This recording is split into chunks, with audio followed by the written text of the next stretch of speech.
Son of a gun. Oh my God, you snuck it in!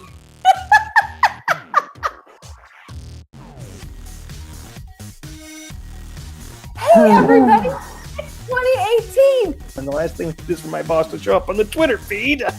That wouldn't be great. We'll Listen, decide. if you don't hold your baton in your hand tightly, it goes where it goes. Firmly. It's true.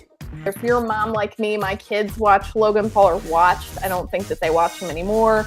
Off the whack. I'm trademarking that. There's a lot of graphic material in there. A lot.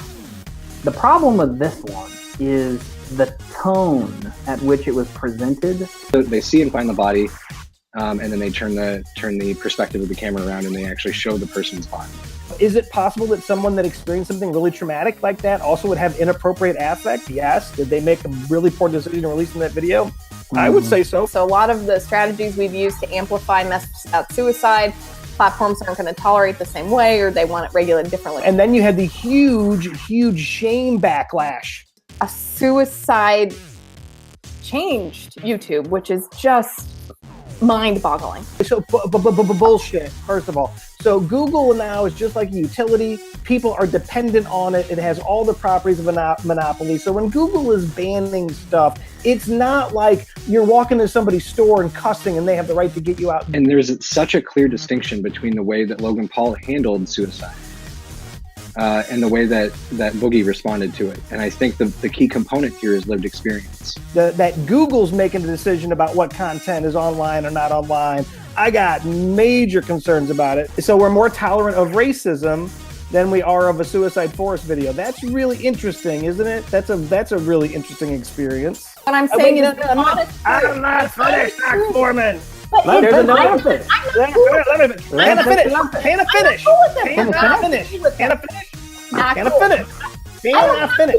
Hannah, finish. does not have to be a Hannah, finish. But I want to talk about Boogie2988. He said, listen, I'm a person with lived experience. Not cool, Logan Paul. What an opportunity it would have been had, instead of shaming Logan Paul, that he was brought in and given the opportunity to do lots of good stuff with his voice. Speaking of spurting Tide Pods. Here's something interesting. I looked at the poison control stats because Thank you, Tony. Wait, nerdy. Tony's about to talk about facts, April. Close your ears. This is going to get don't scary. listen to facts. Let's stick with feelings. The stats don't indicate that it's really that big of a deal, but on the internet, it's a huge deal. Oh, I think the big thing to be interested in is a lot like the non-suicidal self-injury. If people are willing to ingest things that they know might make them sick or poisonous, even if they do not have the intent to die, there's a certain fearlessness about your health and well-being. It puts you at risk for suicide later on. There's no doubt that there are powers in these social media memes that are out there. All platforms mature and they become more moderated or they move on. We are seeing that with all of the modalities. You go on dank memes. The flood of Tide Pod memes. Okay. Bart hasn't been able to stop talking about dank memes the entire hiatus. You should just know that. I think what matters is the money. We need to have the safety to have controversial views and be able to talk about them openly, honestly, and respectfully. And so I think what we're seeing is that intersection of some sort, this digital approach to just about everything, and also this more than willing and sometimes trendy thing to include suicide prevention in those conversations. Social media is fluid and events impact things. So suicide death and how people...